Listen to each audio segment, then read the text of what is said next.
ಕನ್ನಡದ ನಂಬರ್ 1 ದಿನಪತ್ರಿಕೆ ವಿಜಯವಾಣಿಯಲ್ಲಿ ಪ್ರಕಟವಾಗಿರುವ ಈ ದಿನದ ಮಹತ್ವದ ಸುದ್ದಿಗಳನ್ನೊಮ್ಮೆ ನೋಡೋಣ.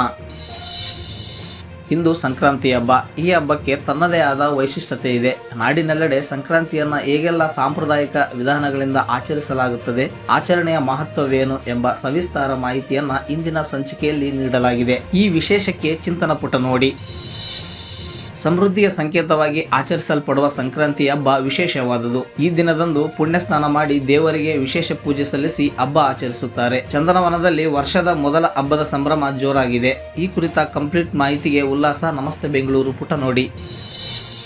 ಪವರ್ ಶೇರಿಂಗ್ ವಿಚಾರದಲ್ಲಿ ಮೊದಲುಗೊಂಡು ವಿವಿಧ ವಿಚಾರಗಳಿಗೆ ಸಂಬಂಧಿಸಿದಂತೆ ಕಾಂಗ್ರೆಸ್ನಲ್ಲಿ ತಾರಕಕ್ಕೇರಿದ್ದ ಶೀತಲ ಸಮರಕ್ಕೆ ತಾತ್ಕಾಲಿಕ ವಿರಾಮ ಬಿದ್ದಿದೆ.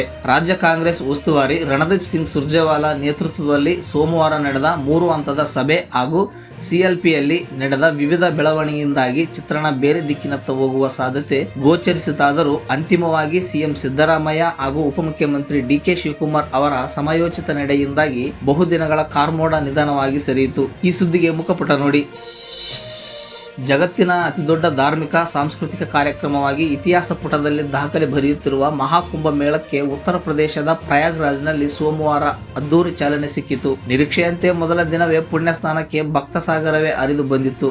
ಜನರು ಗಂಗಾ, ಯಮುನಾ, ಸರಸ್ವತಿ ಸಂಗಮದಲ್ಲಿ ಮಿಂದೆದ್ದು ಪುಳಕಿತರಾದರು. ಈ ವರದಿಗೆ ಇಂದಿನ ಸಂಚಿಕೆ ಓದಿ.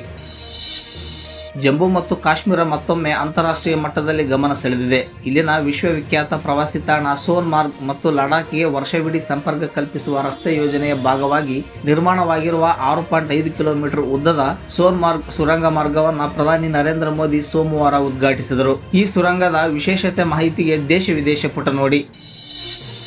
ಅಂತಾರಾಷ್ಟ್ರೀಯ ಮಟ್ಟದಲ್ಲಿ ಕಚ್ಚಾ ತೈಲ ಬೆಲೆಯಲ್ಲಿ ಆದ ಏರಿಕೆ, ಜಾಗತಿಕ ಈಕ್ವಿಟಿಗಳಲ್ಲಿ ಕಂಡುಬಂದ ಭಾರೀ ಮಾರಾಟ ಪ್ರವೃತ್ತಿ ಹಿನ್ನೆಲೆಯಲ್ಲಿ ಮುಂಬೈ ಷೇರುಪೇಟೆ ಸೂಚ್ಯಂಕ ಸೆನ್ಸೆಕ್ಸ್ ಸೋಮವಾರ 1000ಕ್ಕೂ ಹೆಚ್ಚಿನ ಅಂಕ ಕುಸಿದು 77,000ಕ್ಕಿಂತ ಕಡಿಮೆ ಮಟ್ಟಕ್ಕೆ ಮುಟ್ಟಿತು. ಬಡ್ಡಿದರ ಇಳಿಕೆಯ ನಿರೀಕ್ಷೆಯನ್ನ ಹುಸಿ ಮಾಡಿದ ಅಮೆರಿಕದ ಉದ್ಯೋಗಾವಕಾಶ ಹೆಚ್ಚಳದ ವರದಿ, ರೂಪಾಯಿ ಬೆಲೆಯ ಸಾರ್ವಕಾಲಿಕ ಕುಸಿತ, ನಿರಂತರವಾಗಿ ಹೊರ ಹೋಗುತ್ತಿರುವ ವಿದೇಶಿ ಬಂಡವಾಳ ಮುಂತಾದವು ಕೂಡ ಸತತ 4ನೇ ದಿನವೂ ಭಾರತೀಯ ಷೇರುಪೇಟೆಯ ಕುಸಿತಕ್ಕೆ ಕಾರಣವಾದವು. ಈ ಸುದ್ದಿಗೆ ಮನಿ ಮಾತು ನೋಡಿ.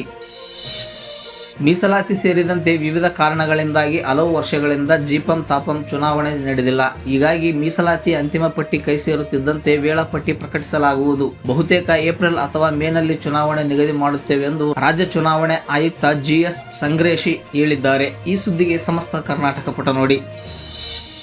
ಇಂದು ಸಿದ್ದರಾಮೇಶ್ವರ ಜಯಂತಿ. ಸೀಮೆಯ ಮೀರಿದ ನಿಸ್ಸೀಮ ಸಿದ್ದರಾಮಯ್ಯ ಎಂದು ಚನ್ನಬಸವಣ್ಣ ವರ್ಣಿಸುತ್ತಾರೆ. ಸಿದ್ದರಾಮೇಶ್ವರರು ಕಾಯಕ ವರ್ಗದವರ ಅಸ್ಮಿತೆ, ಬದುಕಿನ ಪರಿವರ್ತನೆಗೆ ದರ್ಪಣ ಸಿದ್ದರಾಮರ ಜೀವನ.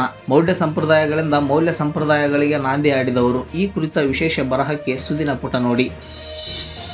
ಕೇಂದ್ರ ಸರ್ಕಾರ ಸಾರ್ವಜನಿಕ ಪಡಿತರ ವಿತರಣಾ ವ್ಯವಸ್ಥೆಗೆ ರಾಜ್ಯದಿಂದ 3.5 ಲಕ್ಷ ಮೆಟ್ರಿಕ್ ಟನ್ ಹೆಚ್ಚುವರಿ ಅಕ್ಕಿ ಖರೀದಿಗೆ ಸಮ್ಮತಿಸಿದ್ದು ಸೂಕ್ತ ಕ್ರಮ ಕೈಗೊಳ್ಳುವಂತೆ ಅಧಿಕಾರಿಗಳಿಗೆ ಸೂಚನೆ ನೀಡಿದೆ. ಕೃಷಿ ಸಚಿವ ಎನ್ ಚೆಲುವರಾಯಸ್ವಾಮಿ ಮನವಿಗೆ ಸ್ಪಂದಿಸಿ ಹೆಚ್ಚುವರಿ ಅಕ್ಕಿ ಖರೀದಿಗೆ ಸಮ್ಮತಿ ಸೂಚಿಸಿದೆ. ಈ ಸುದ್ದಿ ಸಮಸ್ತ ಕರ್ನಾಟಕ ಪುಟದಲ್ಲಿದೆ. ಅಮೆರಿಕದ ಲಾಸ್ ಏಂಜಲೀಸ್ನಲ್ಲಿ ಕಾಡುತ್ತಿರುವ ಕಾಳ್ಗಿಚ್ಚಿಗೆ ಬಲಿಯಾದವರ ಸಂಖ್ಯೆ 24ಕ್ಕೆ ಏರಿಕೆಯಾಗಿದೆ. ದುರಂತದಲ್ಲಿ ಅನೇಕ ಜನರು ನಾಪತ್ತೆಯಾಗಿದ್ದಾರೆ. ಕಾಳ್ಗಿಚ್ಚು ಸ್ಯಾನ್ ಫ್ರಾನ್ಸಿಸ್ಕೋ ನಗರಕ್ಕಿಂತಲೂ ಹೆಚ್ಚು ದೊಡ್ಡ ಪ್ರದೇಶಕ್ಕೆ ಹಬ್ಬಿರುವುದು ಆತಂಕ ಹೆಚ್ಚಿಸಿದೆ. ಈ ಸುದ್ದಿಗೆ ದೇಶ ವಿದೇಶ ಪುಟ ನೋಡಿ. ಇವಿಷ್ಟೇ ಅಲ್ಲ, ಮುಂಜಾನೆ ಮಾತು, ಅಂತರಂಗ, ಭವಿಷ್ಯ, ಮನೋವಿಕಾಸ ಕಾಲಂಗಳು, ಕ್ರೀಡೆ, ಸಿನಿಮಾ, ದೇಶ ವಿದೇಶಗಳ ಭರಪೂರ ಸುದ್ದಿ ವಿಶೇಷಗಳಿಗಾಗಿ ವಿಜಯವಾಣಿ ಓದಿ.